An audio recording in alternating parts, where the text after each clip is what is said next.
Hello fellow book lovers and welcome back to my channel. My name is Keely and today I am filming my October wrap up. Now I've never done a wrap up before, so I'm quite excited about this. Talk about the books I read this month. I have had a busy, I've read about 5.5 books this month, which I am really proud of because I had a really busy month this month. I had uni starting again, I had a lot going on, I had a lot to do. So I've actually managed to read a lot, considering that. So I'm going to go in order of what I have read. So let's just get started. So the first book I finished in the month of October was a reread, and that is A Court of Wings and Ruin by Sarah J Maas. I recently just finished this year my entire reread of all the Sarah J Maas books. I had a lot of fun doing it. I loved it. I started with the Throne of Glass series and I read that back to back. Even though I'd already read this series like a million times, and I love it. And I have loved it since I first read it. I flew through it. I read it back to back. I couldn't put them down. And then the same happened with the ACOTAR series. I just flew through it again and loved it. I actually ended up finishing this one on audiobook whilst I was putting my shelves up. So yeah, again, 5 out of 5 stars as always. Not really much to say about this because I'm sure you all know a lot about it, but I love this book. It just makes me so happy. Yeah, so that was the first book that I finished. Now moving on to the rest of the books. These are all first read books, so I'll talk a little bit more about them. So we have the first one, which I read after Court of Wings and Ruin, is If We Were Villains by M.L. Rio. Now this was a really great read for October. I don't really like spooky books. I don't like scary books, but I do love crime. I love this dark academia vibes. I love, yeah, all that kind of stuff. Crime, murder books, all that kind of stuff. I really loved this book. I loved it way more than I thought I was going to. It was so good. It kept me on the edge of my seat. So this book centres around the main character of Oliver.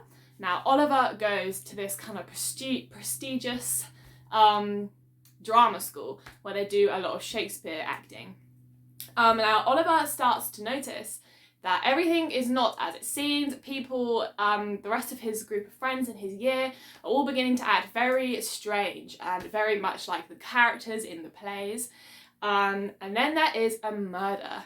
Now, this book starts off with Oliver in prison. And he has agreed to speak to the detective about what actually happened and how it all went down, basically. So we follow this group of friends. At first we don't know who gets murdered, and then we don't know who committed the murder. So we follow these friends as they try to come to terms with the fact that one of them is dead, who did it, what happened.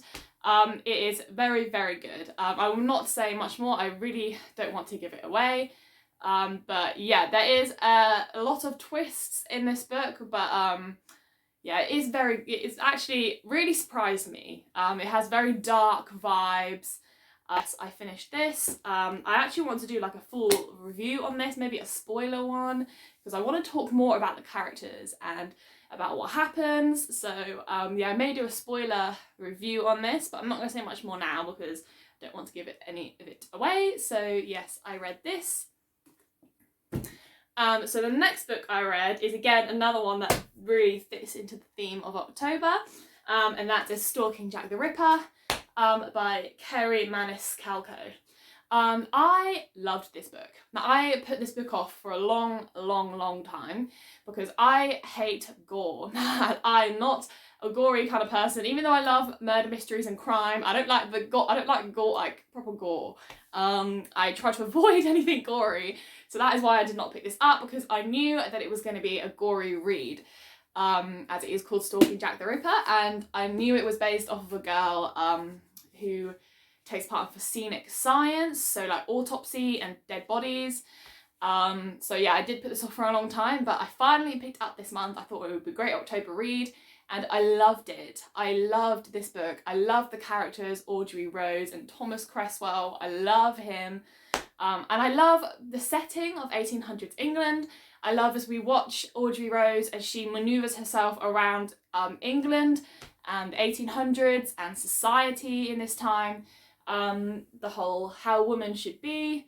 because Audrey Rose is not your usual kind of woman in society in these days. It's not known and it's not very frowned upon for girls to do anything to do with science in general, or anything other than sit around and go to tea parties and go to balls, but especially for scenic science, it's very frowned upon. So I just love as we watch Audrey Rose as she completely defies all these society norms and does whatever the hell she wants to do anyway. She is a great character. I love reading her. She's so strong. And I love Thomas Cresswell. He's our other main character. I just fell for him instantly. Tall, dark, mysterious, and handsome. What more can you want? But yeah, I gave this book 4.55 out of 5 stars because I just enjoyed it so much. I'm kind of debating whether or not to say what stars I gave books. I'm not very good at rating books. I usually just go off my enjoyment. I don't usually rate books at all based on how good the writing was or anything like that. If I put it down and I feel like I enjoyed it, I usually give it a high rating. So I don't really feel like my ratings will mean anything to anyone. So yeah, I love this book. And then the next one that I picked up this month is... So next we have From Blood and Ash by Jennifer L. Armentrout.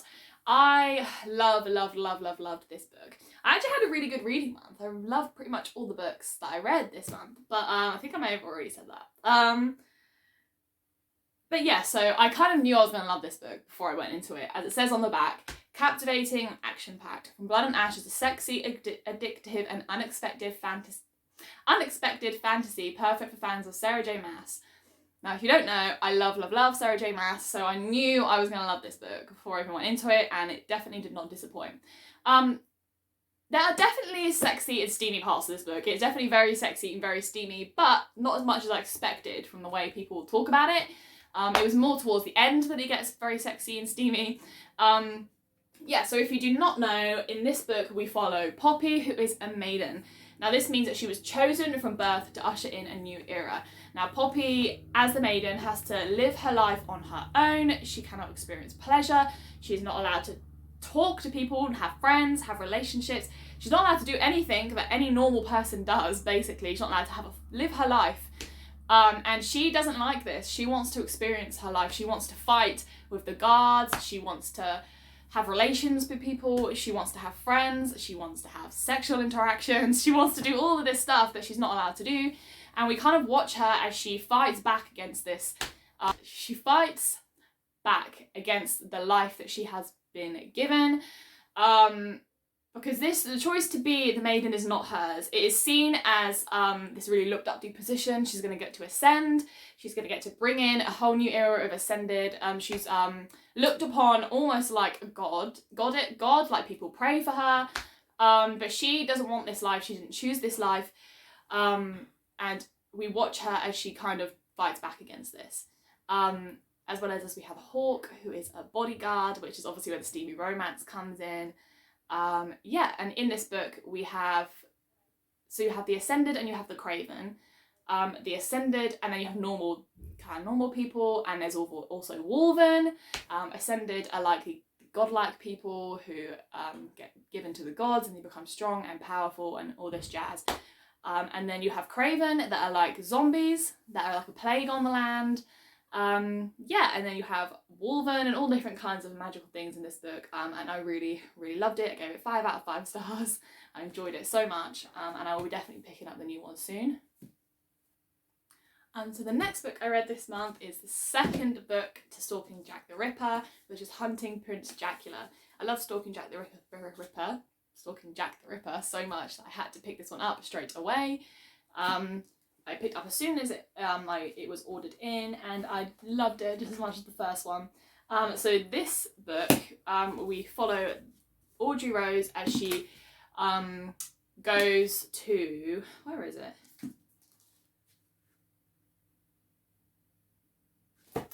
We follow Audrey Rose as she goes to Romania to join this scenic science school, one of the biggest in the world, where she will be taught all about autopsy and for scenic science. Now in Romania there has been a lot of deaths. As they arrive, there are a lot of deaths and murders. Someone was staked in the heart, kind of like a vampire. We see someone who has been drained of all their blood with bite marks on their neck like a vampire. Now, Audrey Rose does not believe that these crimes were committed by a vampire, and she desperately wants to try and figure out what has happened, what is going on in this creepy kind of castle, very creepy castle vibes. So we follow her as she tries to figure out what is happening and who is murdering these people, and what she and her friends have to do with it. And yeah, this is very good. A little bit creepier compared to the setting. We follow her as she sneaks through the castle and through these kind of back passageways and into down trapdoors, into like dungeon-like areas, into like tunnels, and it's very a lot more spooky. But I love this. I love the characters just as much. Audrey Rose and Thomas Cresswell have my heart. I really want the next one. I feel like I love these books for how much they group you and they have you on the edge of your seat. As I said, I love crime books. I love trying to guess and keep up with the characters, but what I love about this book is the relationship between Audrey Rose and Thomas Cresswell. I love it. I live for it, and I will be reading the next books because of it. So yeah, there was this one. Now, last but finally not least, we have Fire and Thorns by Ray Carson. This is the last book that I finished in October, and again, I really enjoyed it. I have had this book on my shelf for a while. I've been wanting to read this book for a while, but I only just got around to it this month. So this book, we follow Princess Eliza. Now, Princess Eliza was born with the Godstone, which means that she was chosen by God to complete this act of service, which usually means that she will, at some point in her life, save her people and her kingdom. Now, Eliza she's only 16, she doesn't really know much about the Godstone. She doesn't feel like she's worthy of the Godstone. She doesn't understand what it is she's meant to do, what is meant for her and expected of her.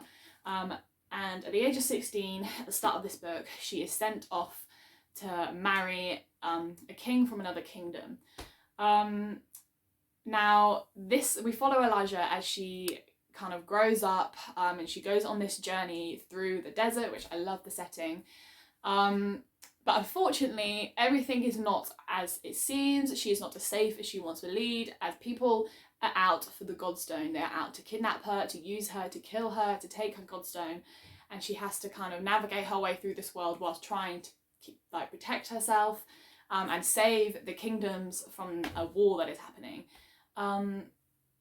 But yeah, this is a very, very good book. I love it. I love as we watch Eliza grow. It's a very coming of age story as we follow this young girl, as her and a lot of her younger friends fight to reclaim their kingdom. I love this kind of story. I love watching I love reading books where we have to read about young people having to really step up and grow up very quickly.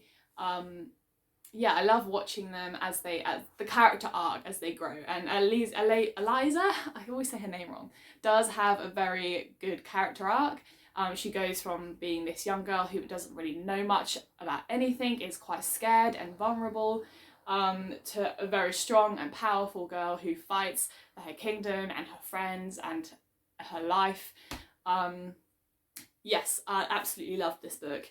But I'm not sure if I'm going to pick up the next one because something happened in it that made me so sad I cried.